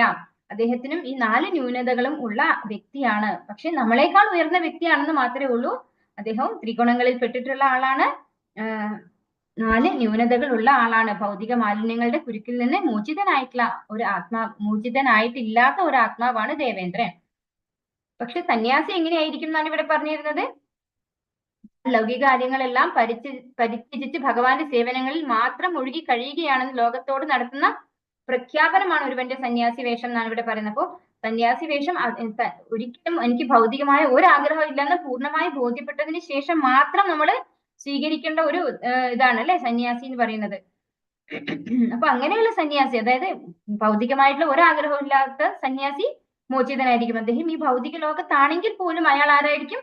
മുക്താത്മാക്കളായിരിക്കും അവരൊക്കെ അല്ലെ. അപ്പോ ഇവിടെ ഭഗവത്ഗീത 6:1 എന്താണ് സന്യാസി എന്ന് പറയുന്നുണ്ട് അല്ലെ. ഭഗവത്ഗീത 6:1 പറഞ്ഞിരിക്കുന്നു, അനാശ്രിത കർമ്മഫലം കാര്യം കർമ്മ കരോതി യഃ സന്യാസി ച യോഗി ച നിരഗ്നിർന ചാക്രിയഃ. കർമ്മഫലങ്ങളിൽ ആസക്തനാകാതെ ധാർമ്മികമായ പ്രതിബദ്ധത എന്ന നിലയിൽ കർമ്മം ചെയ്യുന്നവൻ പരിത്യാഗ ജീവിത ക്രമത്തിലായിരിക്കും. അവനാണ് യഥാർത്ഥ യോഗിയും, അല്ലാതെ അഗ്നി തെളിക്കാത്തവനോ കർമ്മം ചെയ്യാത്തവനോ അല്ല. അപ്പോ ഭഗവത്ഗീതയിൽ തന്നെ എന്താ പറഞ്ഞിരിക്കുന്നത്? ഇത് എന്റെ ഒരു കടമ എന്ന രീതിയിൽ നമ്മൾ നമ്മുടെ ഒക്യുപേഷണൽ ഡ്യൂട്ടീസ്, അതായത് ഇപ്പൊ ഒരു ഗൃഹസ്ഥനാണെങ്കിൽ പോലും അദ്ദേഹത്തിന് എന്റെ ഭാര്യ, എന്റെ അമ്മ, എന്റെ അച്ഛൻ, എന്റെ കുട്ടി എന്നുള്ള ആ ഒരു മമതാബോധം ഇല്ലാതെ ഭഗവാൻ എന്നെ ഏൽപ്പിച്ച ഒരു ജോലി ചെയ്യുന്നു എന്ന രീതിയിൽ അത് ചെയ്തു കൊണ്ടുപോവുകയാണെങ്കിൽ അദ്ദേഹം എന്താണ്? പരിത്യാഗ ജീവിതക്രമത്തിലായിരിക്കും എന്നാണ് ഭഗവത്ഗീത പറയുന്നത്. അദ്ദേഹം കാഷായ വസ്ത്രം ധരിക്കണം എന്നൊന്നുമില്ല. പക്ഷെ അദ്ദേഹത്തിന് ആ ബോധം, അദ്ദേഹത്തിന്റെ ബോധതലത്തിൽ ഭഗവാൻ എന്നെ ഏൽപ്പിച്ച ഒരു ജോലി ചെയ്യുന്നു എന്നുള്ള രീതിയിൽ ഈ ഭൗതികമായ യാതൊന്നിനോടും ഒട്ടലുണ്ടാക്കാതെ ഒരു എന്താ പറയാ ഒന്നിനോടും ഒരു കർമ്മത്തിന്റെയും ഫലം ഇച്ഛിക്കാതെ, അതായത് ഇപ്പൊ മക്കളെ നമ്മൾ സംരക്ഷിക്കുകയാണ്, മക്കൾക്ക് വേണ്ടി നമ്മൾ വിദ്യാഭ്യാസം കൊടുക്കാനൊക്കെ നമ്മൾ അധ്വാനിച്ച് പണം ഉണ്ടാക്കി അവരെ വളർത്തും അല്ലെ. അങ്ങനെയാണെങ്കിൽ അവരെന്നെ നാളെ സംരക്ഷിക്കണം എന്ന ഒരു പ്രതിഫലമാണ് നമ്മൾ ആഗ്രഹിക്കുക. പക്ഷെ അത് ആഗ്രഹിക്കാത്ത ഒരു വ്യക്തി, അദ്ദേഹം ഗൃഹസ്ഥനാണെങ്കിൽ പോലും അദ്ദേഹം തന്റെ കടമ നിർവഹിക്കുക എന്നുള്ള രീതിയിലാണ് ആ കുട്ടികളെ വളർത്തുന്നത് എങ്കിൽ അദ്ദേഹവും എന്താണ്? സന്യാസിയാണെന്നാണ് പറയുന്നത്. അവനാണ് യഥാർത്ഥ യോഗി എന്ന് പറയാണ്. അഗ്നി തെളിക്കാത്തവനോ കർമ്മം ചെയ്യാത്തവനോ അല്ല. അതായത് എന്താ പറയാ സർവസംഘ പരിത്യാഗി ആയിട്ടൊരു സന്യാസ വേഷം ധരിച്ച് അങ്ങനെ നടക്കണം, അല്ലെങ്കിൽ അങ്ങനെ അഗ്നിഹോത്ര ഹോമം ചെയ്യണം, അങ്ങനെയൊന്നുമില്ല. തന്റെ ജോലി ഭഗവാനെ സമർപ്പിച്ചുകൊണ്ട് ഭഗവാൻ തന്നിരിക്കുന്ന ഒരു ഡ്യൂട്ടി ചെയ്യുന്ന രീതിയിൽ ചെയ്യുന്ന ആളിനെ സന്യാസി എന്ന് പറയുന്നതാണ് ഇവിടെ നമുക്ക് മനസ്സിലാക്കാൻ സാധിക്കുന്നത്. മറ്റു വാക്കുകളിൽ പറഞ്ഞാൽ സ്വന്തം കർമ്മഫലം പരമദിവ്യോത്തമ പുരുഷനായ ഭഗവാന് സമർപ്പിക്കുന്നവൻ യഥാർത്ഥ സന്യാസിയും യോഗിയുമായിരിക്കും. സന്യാസിമാരെയും യോഗികളെയും വഞ്ചിക്കുന്ന പ്രവണത പൃഥുമഹാരാജാവിന്റെ യാഗത്തിന്റെ കാലത്ത് പോലും ഉണ്ടായിരുന്നു. ഈ ചതി വളരെ മടയത്തരത്തിലാണ് ദേവേന്ദ്രൻ ചെയ്തത്. ചില യുഗങ്ങളിൽ അത്തരം ചതികൾ വളരെ പ്രസിദ്ധങ്ങളായിരുന്നു. ചില യുഗങ്ങളിൽ അവയ്ക്ക് പ്രസിദ്ധി ഇല്ലാതായി. സദാ ജാഗ്രതയുള്ളവനായിരിക്കേണ്ടത് ഒരു സന്യാസിയുടെ ധർമ്മമാണ്. ചൈതന്യ ഭഗവാൻ പ്രസ്താവിച്ചിട്ടുള്ളത് പോലെ സന്യാസീര അല്പചിത്ര സർവലോകെ ഗായ. ഒരു സന്യാസിയുടെ ജീവിതത്തിലെ ചെറിയ കളങ്കം പോലും ജനങ്ങൾ പർവ്വതീകരിച്ച് കാട്ടും. ചൈതന്യ ചരിതാമൃതം മധ്യലീല 12:51. ആകയാൽ ഒരുവന് വളരെ ആത്മാർത്ഥതയും ഗൗരവവും ഇല്ലാത്ത പക്ഷം സന്യാസക്രമം സ്വീകരിക്കരുത്. ആരും സന്യാസം ജനങ്ങളെ ചതിക്കാനുള്ള ഉപാധിയാക്കരുത്. പ്രകോപനങ്ങൾ അതിശക്തമായ കലിയുടെ ഈ യുഗത്തിൽ സന്യാസം സ്വീകരിക്കാതിരിക്കുന്നതാണ് നല്ലത്. ഉന്നതമായ ആധ്യാത്മിക അവബോധമുള്ള വ്യക്തിക്ക് സന്യാസത്തിന് ഉദ്യമിക്കാം. ആരും ജീവിതോപാധിയായോ ഭൗതിക ലക്ഷ്യത്തിന് വേണ്ടിയോ സന്യാസം സ്വീകരിക്കരുത്. അപ്പോ ഈ റിപ്പോർട്ടിൽ ഇവിടെ ശിലപ്രഭുപാദം നമുക്ക് എന്താ പറഞ്ഞു തരുന്നത്? സ്വന്തം കർമ്മഫലം ഭഗവാനെ സമർപ്പിക്കുന്ന അങ്ങനെയുള്ള ആളിനെയാണ് യഥാർത്ഥ സന്യാസി അല്ലെങ്കിൽ യോഗി എന്ന് പറയുന്നത്. അദ്ദേഹം സന്യാസിയുമായിരിക്കും യോഗിയുമായിരിക്കും. സന്യാസിമാരെയും യോഗികളെയും വഞ്ചിക്കുന്ന പ്രവണത പൃഥുമഹാരാജാവിന്റെ കാലത്തെ തുടങ്ങി വെച്ചിട്ടുണ്ടെന്നാണ് പറയുന്നത് അല്ലെ. ആ കാലഘട്ടത്തിൽ, അതായത് ഇത് സ്വയംഭുവ മനുവിന്റെ കാലഘട്ടത്തിലുള്ള കാര്യമാണ് ഈ പറയുന്നത്. എത്രയോ ചതുർയുഗങ്ങൾ മുമ്പാണ് അല്ലെ ഇത് സംഭവിച്ചിരിക്കുന്നത്. അപ്പൊ ആ കാലഘട്ടത്തിലെ ഈ ചതിക്കാനും വഞ്ചിക്കാനും ഉള്ള ഒരു പ്രവണത ഈ ലോകത്തൊക്കെ ഉണ്ടായിരുന്നു. അതായത് വളരെ തെറ്റായിട്ടുള്ള ഒരു പ്രവൃത്തിയാണ് ദേവേന്ദ്രൻ ചെയ്തതെന്നാണ് ഇവിടെ പറയുന്നത്. അപ്പൊ പല പല യുഗങ്ങളിൽ നമുക്കറിയാം, രാമായണത്തില് രാവണൻ സീതാദേവിയെ കട്ടുകൊണ്ടുപോയത് എങ്ങനെയാണ്? ഒരു സന്യാസിയുടെ വേഷത്തിൽ വന്നാണ് അല്ലെ. അപ്പൊ പണ്ട് കാലത്തും ഇതുപോലെയുള്ള കാര്യങ്ങളൊക്കെ വളരെ പ്രസിദ്ധമായിട്ടുണ്ടായിരുന്നു. അതായത് ഇത്തരത്തിലുള്ള പ്രവൃത്തികൾ, തെറ്റായ പ്രവൃത്തികൾ പണ്ടേ ചെയ്യുന്നുണ്ടായിരുന്നു എന്നാണ് പറയുന്നത്. ചൈതന്യ ഭഗവാൻ എന്താണ് പ്രസ്താവിച്ചിട്ടുള്ളത്? സന്യാസീര അല്പചിത്ര സർവലോകെ ഗായ. ഒരു സന്യാസിയുടെ ജീവിതത്തിലെ ചെറിയ കളങ്കം പോലും ജനങ്ങൾ പർവ്വതീകരിച്ച് കാണിക്കും. അതായത് ചെറിയൊരു തെറ്റ് അദ്ദേഹം ചെയ്താൽ പോലും സാധാരണ ജനങ്ങൾ അതിന്, കാരണം എന്തുകൊണ്ടാണ്? ആ സന്യാസി പറയുന്നത് സർവസംഘ പരിത്യാഗിയായിട്ട് ജീവിക്കുന്ന ആളാണ് അല്ലെ. അദ്ദേഹത്തിന്റെ ചെറിയ തെറ്റ്, അപ്പൊ അവർക്ക് ഇത്ര ചെയ്യാമെങ്കിൽ നമുക്ക് എത്രമാത്രം തെറ്റ് ചെയ്യാമെന്നുള്ളൊരു കമ്പാരിസൺ വരും. അവര് പർവ്വതീകരിച്ച് കാണിക്കും എന്നാണ് ചൈതന്യ മഹാപ്രഭു പറയുന്നത്. ആകയാൽ ഒരുവന് വളരെ ആത്മാർത്ഥതയും ഗൗരവവും ഇല്ലാത്ത പക്ഷം സന്യാസക്രമം സ്വീകരിക്കരുത്. അപ്പോ നമ്മളെ മനസ്സിലാക്കി വേണം സന്യാസം സ്വീകരിക്കാൻ. നമുക്ക് അത്തരത്തിൽ ഇന്ദ്രിയങ്ങളെ ഒന്നും നിയന്ത്രിക്കാനോ ആഗ്രഹങ്ങളെ ഒന്നും അടക്കാനോ ഒന്നും സാധിക്കുന്നില്ല എങ്കിൽ നമ്മൾ ഒരിക്കലും സന്യാസം സ്വീകരിക്കരുത്. കലികാലത്തില് സന്യാസം സ്വീകരിക്കാതിരിക്കുന്നതാണ് നല്ലതെന്നാണ് ശ്രീല പ്രഭുപാദര് പറയുന്നത്. കാരണം എന്തുകൊണ്ടാണ്? എല്ലാവരും ഇന്ദ്രിയ തൃപ്തിക്ക് വേണ്ടി തന്നെ ജീവിക്കുക അല്ലെ. കലികാലം എന്ന് പറഞ്ഞു കഴിഞ്ഞാൽ അത്രയും എന്താണ്, ഇന്ദ്രിയ നിയന്ത്രണത്തിന് വളരെ ബുദ്ധിമുട്ടുള്ള ഒരു കാലമാണിത്. അപ്പോ നമ്മൾ നിയന്ത്രിതമായ കുടുംബജീവിതം, ഗൃഹസ്ഥ ജീവിതം നയിക്കാവും എല്ലാം ഉപേക്ഷിച്ചിട്ടുള്ള സന്യാസത്തെക്കാൾ നല്ലത് എന്നാണ് ശ്രീല പ്രഭുപാദൻ നമുക്ക് പറഞ്ഞു തരുന്നത്. പിന്നെ ആരും സന്യാസം ജനങ്ങളെ ചതിക്കാനുള്ള ഉപാധി ആക്കരുത്. പക്ഷെ ഈ പറഞ്ഞത് പ്രാക്ടിക്കൽ ആവോ? കാരണം എന്തുകൊണ്ടാണ്? നമ്മള് വൈഷ്ണവരായിട്ടുള്ളവർ ആരും സന്യാസി വേഷത്തിൽ വന്ന് ആരും ഉപദ്രവിക്കില്ല. ഈ കാര്യങ്ങളൊക്കെ മെൻഷൻ ചെയ്തിരിക്കുന്നത് ഭാഗവതത്തിലും ഭഗവത്ഗീതയിലും ഒക്കെയാണ് അല്ലെ. ഇതൊന്നും ആര് വായിക്കില്ല? ആസുരിക ചിന്താഗതിയുള്ള ഈ ഭഗവാൻ ഇല്ല എന്ന് വിശ്വസിക്കുന്ന, അല്ലെങ്കിൽ ഭഗവാനെ ഇത്രമാത്രം ആരാധിക്കേണ്ടതിന്റെയോ അല്ലെങ്കിൽ ഭഗവത്ഗീത ഭാഗവതം ഒക്കെ പഠിക്കേണ്ടതിന്റെയോ ആവശ്യകത ഇല്ല എന്ന് ചിന്തിച്ചുകൊണ്ടാണ് 99% ജനങ്ങളും ഈ ലോകത്ത് ജീവിക്കുന്നത് അല്ലെ. അപ്പൊ അവർക്ക് എന്താണ് ഇത് അറിഞ്ഞുകൂടാ. അതായത് സന്യാസം ചതിക്കാനുള്ളതല്ല എന്ന് മനസ്സിലാക്കാനുള്ള ഒരു വിവേക ബുദ്ധി അവർക്ക് ഉണ്ടാവില്ല. അപ്പൊ നമ്മളെപ്പോഴും കരുതലോട് കൂടി ഇരിക്കണം. എല്ലാ സന്യാസിമാരും സന്യാസിമാരല്ല എന്ന് മനസ്സിലാക്കേണ്ടതുണ്ട് നമുക്ക് ഈ കലികാലത്തില്. പിന്നെ ആരും ജീവിതോപാധിയായോ ഭൗതിക ലക്ഷ്യത്തിന് വേണ്ടിയോ സന്യാസം സ്വീകരിക്കരുത്. ഇതെന്തുകൊണ്ടാ പറയുന്നത്? സന്യാസി ആയി കഴിഞ്ഞാല് പലരും ബഹുമാനിക്കും അല്ലെ. ആളുകളൊക്കെ ബഹുമാനിക്കും. അവരൊക്കെ പൈസയും അതൊക്കെ കൊണ്ടു കൊടുക്കും. അപ്പൊ അങ്ങനെ കുറച്ച് കാശ് വരാൻ തുടങ്ങുമ്പോൾ എല്ലാവർക്കും ഇതെന്താണ്, ഇതും ഒരു ബിസിനസ് ആണ് എന്നുള്ള രീതിയിൽ കുറെ പേർ അത് തുടങ്ങും അല്ലെ. നമ്മൾ ആശ്രമത്തിലൊക്കെ നമ്മൾ കാശ് കൊണ്ട് കൊടുക്കുമ്പോൾ ഇവർക്ക് ഇങ്ങനെ പൈസ ഉണ്ടാക്കാമെന്ന് ചിന്തിക്കുന്ന കുറെ കൂട്ടരുണ്ടാവും. അപ്പൊ അവരതൊരു ബിസിനസ് പോലെ അത് ചെയ്യും എന്നാണ് മനസ്സിലാക്കാൻ സാധിക്കുന്നത്. അപ്പൊ ഒരിക്കലും അത് ചെയ്യാൻ പാടില്ല എന്നാണ് ഇവിടെ പറഞ്ഞു തരുന്നത്. ഓം നമോ ഭഗവതേ വാസുദേവായ. അത്രിനാചൂദിദാഹന്തും പൃഥുപുത്രോ മഹാരഥഃ അന്വതാവത സംക്രുദ്ധഃ തിഷ്ഠതിഷ്ഠേതി ചാബ്രവീത്. അത്രിനാചോദിതോ ഹന്തും പൃഥുപുത്രോ മഹാരഥഃ അന്വതാവത സംക്രുദ്ധഃ തിഷ്ഠതിഷ്ഠേതി ചാബ്രവീത്. ഗീതാ സി മാതാജി. ഹരേ കൃഷ്ണ. ചൊല്ലിക്കോളൂ മാതാജി. ഞാൻ അൺമ്യൂട്ട് ചെയ്യാം. ഹരേ കൃഷ്ണ മാതാജി. ചൊല്ലട്ടെ മാതാജി? ചൊല്ലിക്കോളൂ മാതാജി. ഓം നമോ ഭഗവതേ വാസുദേവായ. അത്രിനാചോദിതോ ഹന്തും പൃഥുപുത്രോ മഹാരഥഃ അന്വധാവത സംക്രുദ്ധഃ ചാബ്രവീത്. ഹരേ കൃഷ്ണ മാതാജി. ഹരേ കൃഷ്ണ മാതാജി.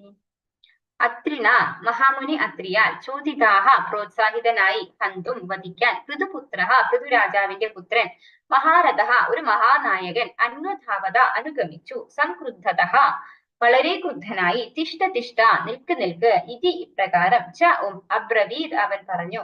വിവർത്തനം ഭാവാർത്ഥം എസി ഭക്തി വേദാന്ത സ്വാമി പ്രഭുപാക്കി ചെയ്. അത്രി പൃഥുമഹാരാജാവിന്റെ പുത്രനെ ഇന്ദ്രന്റെ തന്ത്രം അറിയിച്ചപ്പോൾ അവൻ കോപത്തോടെ നിൽക്ക് നിൽക്ക് എന്ന് വിളിച്ചു പറഞ്ഞുകൊണ്ട് ഇന്ദ്രനെ കൊല്ലുവാനായി പിന്തുടർന്നു.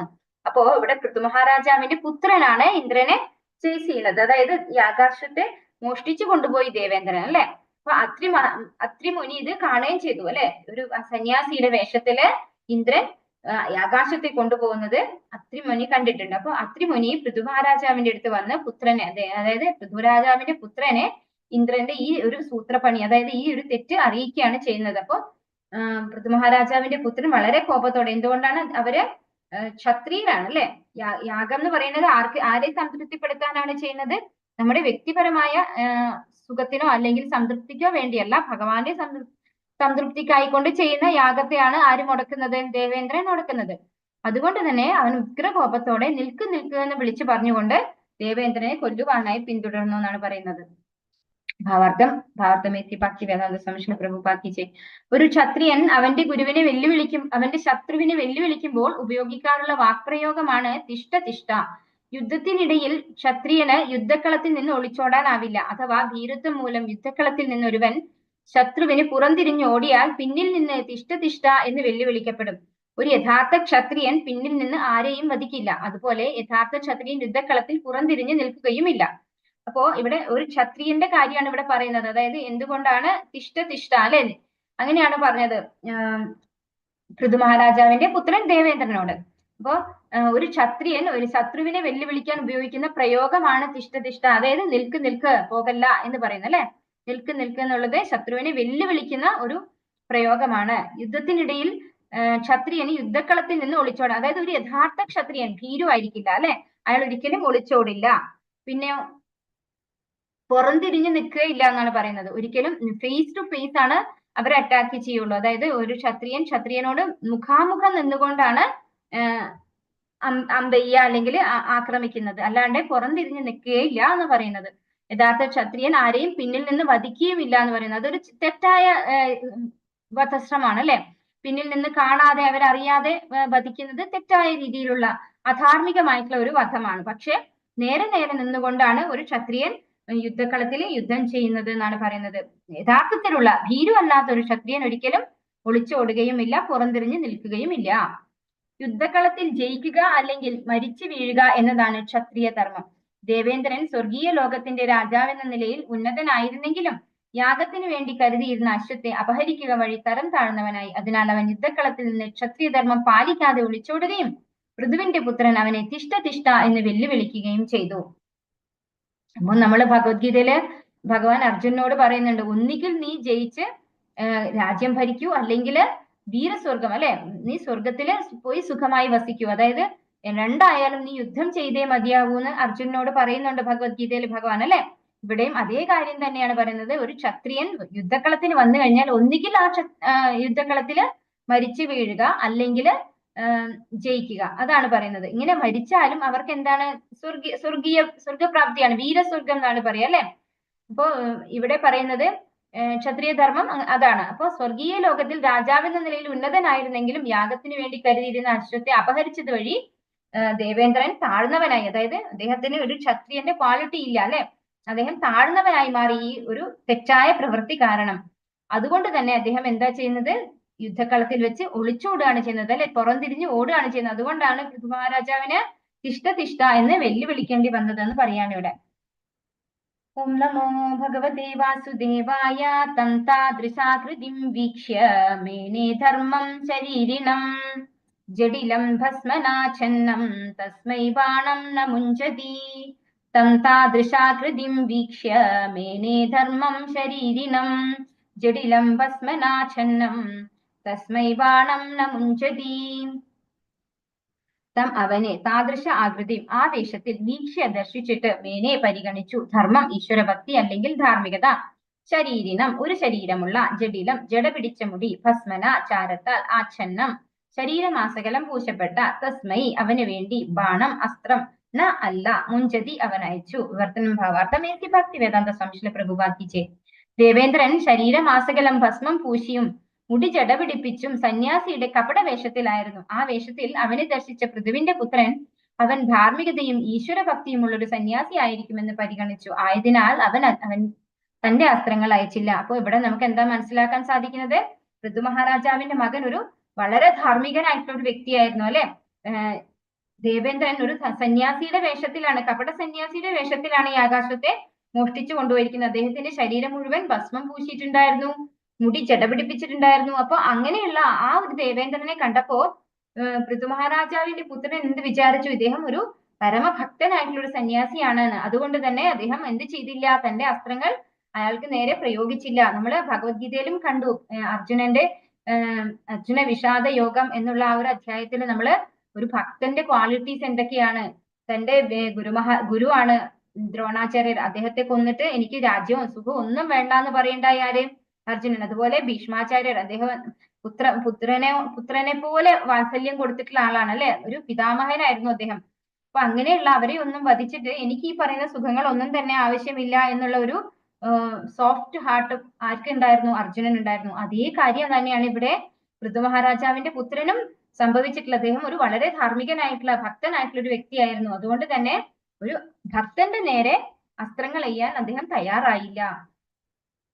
ഓം നമോ ഭഗവതേ വാസുദേവായ. വധാനിവൃത്തം തം ഭൂയോ ഹന്തവേ ത്രിരചോദയത്. ജഹി യജ്ഞഹനം താത മഹേന്ദ്രം വിബുധാധമം. വധാനിവൃത്തം തം ഭൂയോ ഹന്തവേ ത്രിരചോദയത്. ജഹി യജ്ഞഹനം താത മഹേന്ദ്രം വിബുധാധമം.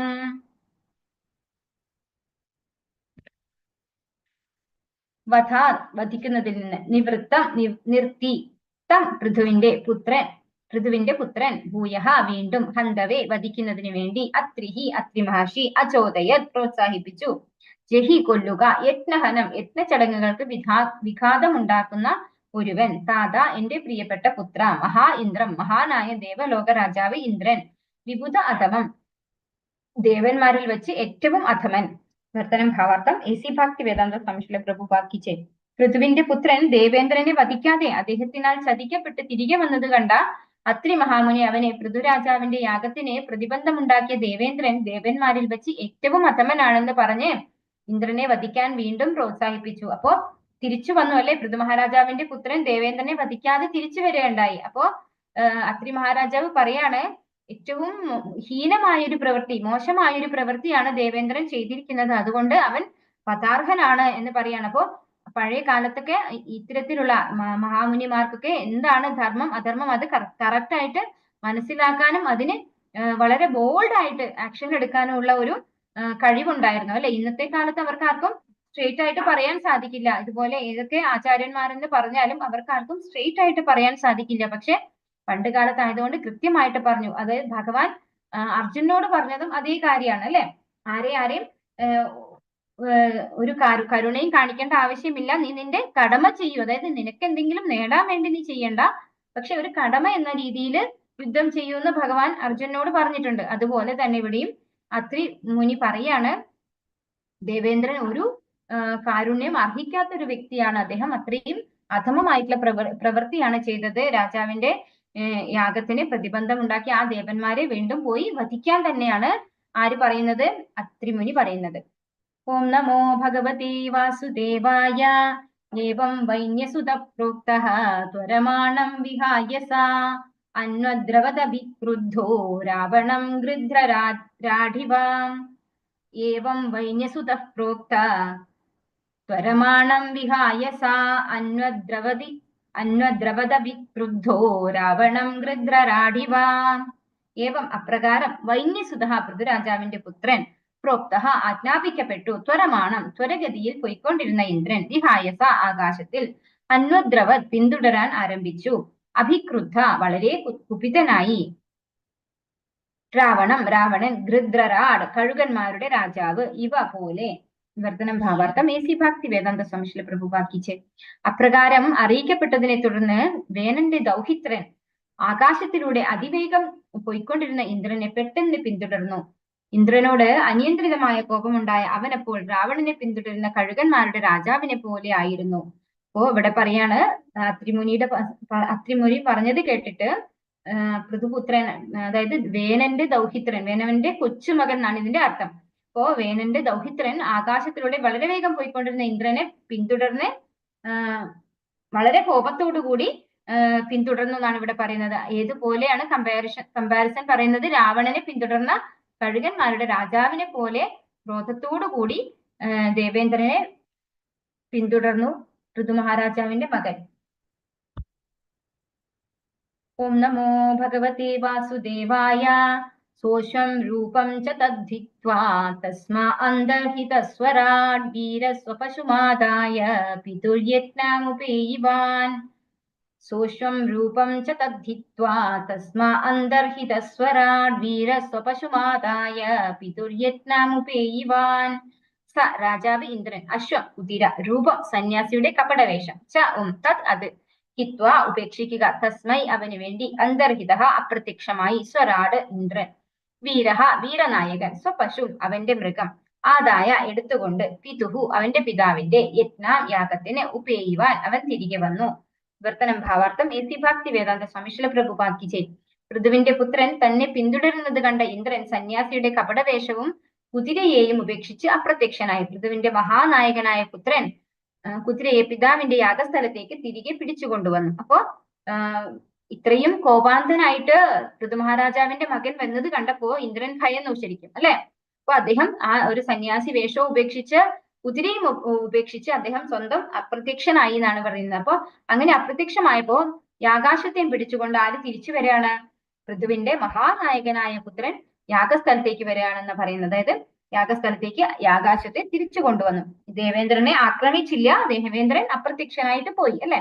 അങ്ങനെ പോയപ്പോ യാഗാശ്വത്തെ എടുത്തുകൊണ്ട് ഋതു മഹാരാജാവിന്റെ മകൻ തിരിച്ചു വന്നു. ഓം നമോ ഭഗവതേ വാസുദേവായ. തത്തസ്യ ചാദ്ഭുതം കർമ്മ വിചക്ഷ്യ പരമാശ്രയഃ നാമധേയം ദദുസ്തസ്മൈ വിജിതാശ്വ ഇതി പ്രഭോ. തത്തസ്യ ചാദ്ഭുതം കർമ്മ വിചക്ഷ്യ പരമാശ്രയഃ നാമധേയം ദദുസ്തസ്മൈ വിജിതാശ്വ ഇതി പ്രഭോ. അത് തസ്യ അവന്റെ അദ്ഭുതം അതിശയകരം കർമ്മ പ്രവൃത്തി വിചക്ഷ്യ നിരീക്ഷിച്ച ശേഷം പരമ ഋഷയ മഹാമുനിമാർ നാമധേയം പേര് ദദുഹു അവർ നൽകി തസ്മൈ അവന് വിജിതാശ്വൻ കുതിരയെ ജയിച്ചവൻ ഇത് ഇപ്രകാരം പ്രഭോ എന്റെ പ്രിയപ്പെട്ട വിതുര ഭഗവാനെ. വിവർത്തനം ഭാവാർത്ഥം എസി ഭക്തി വേദാന്ത സ്വാമിശ്രീല പ്രഭുപാദ് കി ജയ്. എന്റെ പ്രിയപ്പെട്ട വിതുര, പൃഥുവിന്റെ പുത്രന്റെ അത്ഭുതകരമായ വീര്യം നിരീക്ഷിച്ച മഹാമുനിമാർ അവന് വിജിതാശ്വൻ എന്ന പേര് നൽകുവാൻ തീരുമാനിച്ചു. അപ്പോൾ ഈ ഒരു പ്രവൃത്തി, അതായത് ദേവേന്ദ്രനെ തോൽപ്പിച്ച് യാഗാശ്വത്തെ തിരിച്ചു കൊണ്ടുവന്ന കാരണത്താലെ പൃഥു മഹാരാജാവിന്റെ മകന് വിജിതാശ്വൻ എന്ന പേര് നൽകി മഹാമുനിമാർ എന്ന് ഇവിടെ പറയാണ്. ഓം നമോ ഭഗവതേ വാസുദേവായ. ഉപസൃജ്യ തമസ്തീവ്രം ജഹാരാശ്വം പുനർഹരിഃ ചശാലയൂപദച്ഛന്നോ ഹിരണ്യരശനം വിഭുഃ. ഉപസൃജ്യ തമസ്തീവ്രം ജഹാരാശ്വം പുനർഹരിഃ ചശാലയൂപദച്ഛന്നോ ഹിരണ്യരശനം വിഭുഃ. ഉപസൃജ്യ സൃഷ്ടിക്കുക, തമഹ അന്ധകാരം, തീവ്രം സാന്ദ്രം, ജഹാര എടുത്തുകൊണ്ടുപോയി, അശ്വം കുതിര, പുനഃ വീണ്ടും, ഹരിഹി രാജാവ് ഇന്ദ്രൻ, ചശാല യൂപതഃ മൃഗങ്ങളെ ബലി കഴിക്കുന്ന തടി ഉപകരണത്തിൽ നിന്ന്, ഛന്നഹ ആവരണം ചെയ്ത്, ഹിരണ്യ രശനം ഒരു സ്വർണ്ണ ചങ്ങലയാൽ ബന്ധിച്ച്, വിഭുഹു വളരെ ശക്തിയുള്ള. വിവർത്തനം ഭാവാർത്ഥം എസി ഭക്തി വേദാന്ത സ്വാമിശ്രീല പ്രഭുപാദ് കി ജയ്. എന്റെ പ്രിയപ്പെട്ട വിതുര, ദേവലോക രാജാവും അതിശക്തനുമായ ഇന്ദ്രൻ ഉടൻ തന്നെ യാഗശാലയ്ക്ക് മീതെ കനത്ത ഇരുട്ട് പരത്തി ആ പ്രദേശം മുഴുവൻ അന്ധകാരാവൃതമാക്കി മറച്ച അവൻ മൃഗങ്ങളെ ബലിയർപ്പിക്കുന്ന തടി ഉപകരണത്തിന് സമീപം സ്വർണ്ണ ചങ്ങലയാൽ ബന്ധിച്ചിരുന്ന യാഗാശ്വത്തെ വീണ്ടും മോഷ്ടിച്ച് കടത്തിക്കൊണ്ടുപോയി. അപ്പോ എന്താ വീണ്ടും ദേവേന്ദ്രൻ ചെയ്തത്? വളരെ തെറ്റായ പ്രവൃത്തി ചെയ്തു. എന്നിട്ട് പൃഥു മഹാരാജാവിന്റെ മകൻ ആ ഒരു യാഗാശ്വത്തെ അദ്ദേഹത്തെ ചേസ് ചെയ്ത് പോയി തിരിച്ചു കൊണ്ടുവന്ന് വീണ്ടും യാഗം പൂർത്തീകരിക്കാൻ ശ്രമിച്ചപ്പോ വീണ്ടും അദ്ദേഹം ഇവിടെയൊക്കെ, അതായത് ഈ യാഗം നടക്കുന്ന സ്ഥലമൊക്കെ ഇരുട്ടാക്കി. പിന്നെ എന്താണ്, അതിശക്തനുമായ ഇന്ദ്രൻ ഉടൻ തന്നെ യാഗശാലയ്ക്ക് മീതെ കനത്ത ഇരുട്ട് പരത്തി എന്നാ പറയുന്നത്, അല്ലെ? ഹരിഹി എന്നാണ് ഉപയോഗിച്ചിരിക്കുന്നത് വാക്ക്. അതാണ് അതിശക്തനുമായിട്ടുള്ള ഇന്ദ്രൻ എന്നാണ് ഇവിടെ പറയുന്നത്. ഹരി ആരുടെ പേരാണ്? ഭഗവാന്റെ പേരാണ്, അല്ലെ? രാജാവ് ഇന്ദ്രൻ അല്ല, ശരിയായ ഹരിയുടെ പേരെന്താണ്? ഹരി ഭഗവാന്റെ പേരാണ്. അപ്പൊ അത്രമാത്രം ശക്തനായിരുന്നു ആര്? ദേവേന്ദ്രൻ എന്നാണ് പറയുന്നത്. അപ്പോ അദ്ദേഹം യാഗശാലയ്ക്ക് മീതെ കനത്ത ഇരുട്ട് പരത്തി ആ പ്രദേശം മുഴുവൻ അന്ധകാരമാക്കി മറച്ച്, പിന്നെ ഇവിടെ ആകാശമായിട്ട് അതിനെ ബന്ധിച്ചിരിക്കുന്ന ആ ഒരു മരത്തിന്റെ തടിയുടെ ഒരു ഉപകരണത്തിന്റെ അതിന്റെ മുകളിൽ സ്വർണത്തിന്റെ ചങ്ങലയിലാണ് ഈ ആകാശത്തെ ബന്ധിച്ചിട്ടുണ്ടായിരുന്നത്. അങ്ങനെ ബന്ധിച്ചിരിക്കുന്ന ആ ആകാശത്തെ വീണ്ടും കടത്തിക്കൊണ്ടുപോയി എന്നാ പറയുന്ന ആര്? ദേവേന്ദ്രൻ. അപ്പോ എന്തുമാത്രമാണ് അദ്ദേഹത്തിന്റെ ഉള്ളിലെ ആ അസൂയ, ആ ഒരു എന്താ പറയാ, യാഗം നടത്താൻ ഞാൻ അനുവദിക്കുന്നില്ല എന്നുള്ളത്. പക്ഷെ ഇതിന്റെ പുറകെ ബാക്കിൽ നമുക്ക് എന്താ മനസ്സിലാക്കാൻ പറ്റുന്നത്? ഭഗവാൻ ഒരു കാര്യം പറയണ്ടല്ലേ, വേദാഹം സമതീതാനി വർത്തമാനാനി ചാർജുന ഭവിഷ്യാണി ച ഭൂതാനി മാം തു വേദന കശ്ചന. ഭഗവാൻ എല്ലാം അറിയാം, അല്ലെ? ഭഗവാൻ അറിയാതെ നമുക്ക് ആർക്കും ഒന്നും ചെയ്യാൻ പറ്റില്ല. അപ്പൊ ദേവേന്ദ്രനും ഒരു ബദ്ധജീവാത്മാവാണ്. അദ്ദേഹത്തിന്റെ ഉള്ളിലും പരമാത്മാവായിട്ട് ആരുണ്ട്? ഭഗവാനുണ്ട്. പൃഥു മഹാരാജാവ് ഭഗവാന്റെ ശക്തി ആവേശ അവതാരമാണ്. അപ്പോ ഒരു വട്ടം മോഷ്ടിച്ചു കൊണ്ടുപോയി തെറ്റായ പ്രവണതയായാലേ പിന്നെ അത് തിരിച്ചു കൊണ്ടുവന്ന് പിന്നെയും വിട്ടുകൊടുക്കാൻ ആർക്ക് മനസ്സ് വരുന്നില്ല? ദേവേന്ദ്രന്. ഇതിന്റെ പിന്നിൽ ഭഗവാനും ഒരു ചെറിയ ഉദ്ദേശമില്ലേ? അതായത് ഭഗവാൻ ഇതൊക്കെ ഭഗവാന്റെ അനുമതി ഇല്ലാതെ ആർക്ക് ഇതൊന്നും ചെയ്യാൻ സാധിക്കില്ല, ദേവേന്ദ്രനും ചെയ്യാൻ സാധിക്കില്ല അല്ലെ? അപ്പൊ ഒരു വേള നമുക്കൊക്കെ ഇത് മനസ്സിലാക്കി തരാൻ ഇത്തരത്തിലുള്ള അസൂയാലുക്കളുടെ ഒരു മാനസിക അവസ്ഥ എന്താണെന്ന് നമുക്ക് മനസ്സിലാക്കാൻ സാധിക്കല്ലേ? ദേവേന്ദ്രന് പോലും ഇത്രമാത്രം അസൂയ ഉണ്ട്, ഇത്രയും ഒരു തരത്തിലും ഈ യാഗം നടത്താൻ സമ്മതിക്കില്ല എന്ന് നമുക്ക് കാണിച്ചു തരണം. അപ്പൊ എന്തായിരിക്കും ആ സിറ്റുവേഷൻ, എങ്ങനെയാണ് ഭഗവാൻ ഓവർകം ചെയ്യാൻ നമുക്കൊക്കെ നമ്മുടെ ജീവിതത്തിൽ ഇതുപോലെയൊക്കെ സംഭവിക്കും അല്ലെ? അതൊക്കെ എങ്ങനെ ഓവർകം ചെയ്യണം എന്നുള്ളതിന്റെ ഒരു ഉദാഹരണം കൂടിയായിട്ടാവും നമുക്ക് ഇങ്ങനെ ഒരു കാര്യങ്ങൾ ഇതിൽ കാണിച്ചു തരുന്നത്. അടുത്ത ശ്ലോകം നോക്കാം നമുക്ക്. ഓം നമോ ഭഗവതി വാസുദേവായ അത്രി സന്ദർശയാമാസ ത്വരമാണം വിഹായ സാ കപാലഘട്വാംഗധരം ധീരോ നൈനമബാധത. അത്രി സന്ദർശയാമാസ ത്വരമാണം വിഹായ സാ കപാലഘട്വാംഗധരം ധീരോ നൈനമബാധത. അത്രിഹി മഹാമുനി അത്രി സന്ദർശനം ആസ കാണാനിടയായി, ത്വരമാണം അതിവേഗം പോകുന്നത്, വിഹായസ ആകാശത്തിൽ,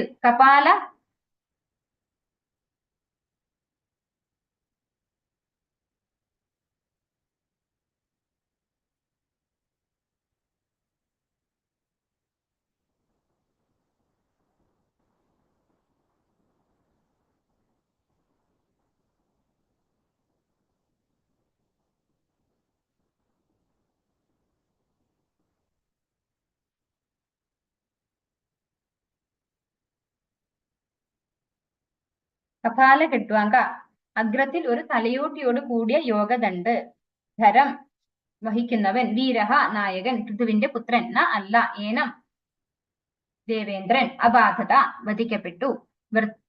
വിവർത്തനം ഭാവാർത്ഥം AC ഭക്തി വേദാന്ത സ്വാമി ശ്രീല പ്രഭുപാദ് കി ജയ്.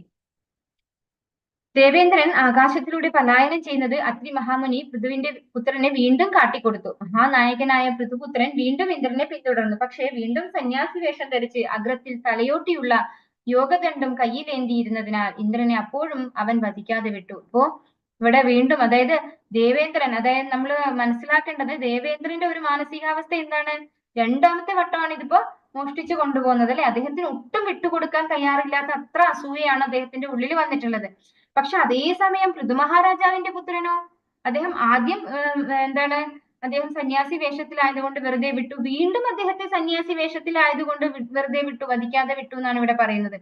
സന്യാസി വേഷം ധരിച്ച് അഗ്രത്തിൽ തലയോട്ടിയുള്ള യോഗദണ്ഡം കയ്യിലേന്തിയിരുന്നു ഇന്ദ്രൻ. അങ്ങനെ അത് കണ്ടപ്പോ പൃഥു മഹാരാജാവിന്റെ മകൻ അദ്ദേഹത്തെ വെറുതെ വിട്ടു, വധിക്കാതെ വിട്ടു എന്നാണ് പറയുന്നത്. അപ്പൊ ആ ഒരു ഭക്തന്റെ ക്വാളിറ്റിയും ഒരു ബദ്ധാത്മാവിന്റെ ഒരു സ്വഭാവവും ഇത് രണ്ടും നമുക്കിവിടെ കാണിച്ചു തരികയാണ്. നമ്മൾ ഓരോരുത്തരുടെയും ഭക്തൻ എന്ന് പറയുമ്പോൾ നമ്മുടെ ഉള്ളിലും വേണ്ടുന്ന ഓരോ കാര്യങ്ങളാണ് ഇതിലൂടെ നമുക്ക് മനസ്സിലാക്കാൻ സാധിക്കുന്നത് അല്ലെ? കാരണം ദേവേന്ദ്രൻ തെറ്റ് ചെയ്തു, വീണ്ടും തെറ്റ് ചെയ്യുമ്പോൾ നമ്മളാണെങ്കിൽ ക്ഷമിക്കുമോ? ഒരിക്കലും ക്ഷമിക്കില്ല. അറിയാം പൃഥു മഹാരാജാവിന്റെ മകൻ അത് ദേവേന്ദ്രനാണ്, തെറ്റാണ് ചെയ്യുന്നതെന്ന്. പക്ഷെ അദ്ദേഹത്തിന്റെ ഉള്ളിലെ ആ ഒരു ഭക്തന്റെ ക്വാളിറ്റി അതാണ് മുന്നിട്ട് നിൽക്കുന്നത്. അതുകൊണ്ട് അദ്ദേഹം ആ ദേവേന്ദ്രനെ വീണ്ടും വെറുതെ വിട്ടു എന്നാണ് പറയുന്നത്. അത്രിണ ഓം നമോ ഭഗവതേ വാസുദേവായ അത്രിണാചോദിതസ്തസ്മൈ സന്തതേ വിശിഖം വൃഷാ സോഷ്വം രൂപം ച തദ്ധിത്വാ തസ്താവന്തർഹിതസ്വരാട്. അത്രിണാചോദിതസ്തസ്മൈ സന്തതേ വിശിഖം വൃഷാ സോഷ്വം രൂപം ച തദ്ധിത്വാ തസ്താവന്തർഹിതസ്വരാട്. അത്രിണ മഹാമുനി അത്രിയാൽ, ചോദിത പ്രചോദിതനായ, തസ്മൈ ഇന്ദ്രദേവന് വേണ്ടി, സന്തതേ ഉറപ്പിച്ചു, വിശിഖം അവന്റെ ശരം, രുഷ കഠിന കോപത്താൽ, സ രാജാവ് ഇന്ദ്രൻ, അശ്വം കുതിര, രൂപം ഒരു സന്യാസിയുടെ വേഷം, ച തത് അത്, ഹിത്വ ഉപേക്ഷിക്കുക, തസ്ഥൗ അവൻ അവിടെ തന്നെ തുടർന്നു, അന്തർഹിത അദൃശ്യനായി, സ്വരാട് സ്വതന്ത്രനായ ഇന്ദ്രൻ. വിവർത്തനം ഭാവാർത്ഥം AC ഭക്തി വേദാന്ത സ്വാമി ശ്രീല പ്രഭുപാദ് കി ജയ്. അത്രി മഹാമുനി പിന്നെയും നിർദ്ദേശങ്ങൾ നൽകിയപ്പോൾ ഉഗ്രകോപിയായിത്തീർന്ന പൃഥുപുത്രൻ തന്റെ വില്ലിൽ ഒരു ശരം തൊടുത്തു. ഇത് കണ്ട ഇന്ദ്രൻ പെട്ടെന്ന് സന്യാസിയുടെ വ്യാജവേഷവും കുതിരയെയും ഉപേക്ഷിച്ച് അദൃശ്യനായി. അപ്പോ വീണ്ടും അത്രി മഹാമുനി പറഞ്ഞപ്പോ പൃഥു മഹാരാജാവിന്റെ മകൻ അദ്ദേഹത്തെ ഒരു ശരം, അദ്ദേഹത്തിന് നേരെ ഒരു ശരം തൊടുത്തു എന്നാണ് പറയുന്നത്. നേരത്തെ ഇതുവരെ അദ്ദേഹം ശരം തൊടുത്തിട്ടുണ്ടായിരുന്നില്ല അല്ലെ? ചേസ് ചെയ്ത് പോയപ്പോ അവിടെ ഉപേക്ഷിച്ച് പോവുകയാണ് ചെയ്തത് ദേവേന്ദ്രൻ ആദ്യത്തെ തവണ. അപ്പൊ രണ്ടാമത്തെ തവണ ആ സന്യാസിയുടെ വ്യാജവേഷം ഉപേക്ഷിച്ച് കുതിരയെ ഉപേക്ഷിച്ച് വീണ്ടും അദ്ദേഹം അദൃശ്യനാവുകയാണ് ചെയ്യുന്നത്. പൃഥു മഹാരാജാവിന്റെ മകന്റെ അസ്ത്രം ദേവേന്ദ്രന്റെ നേരെ വന്നപ്പോ.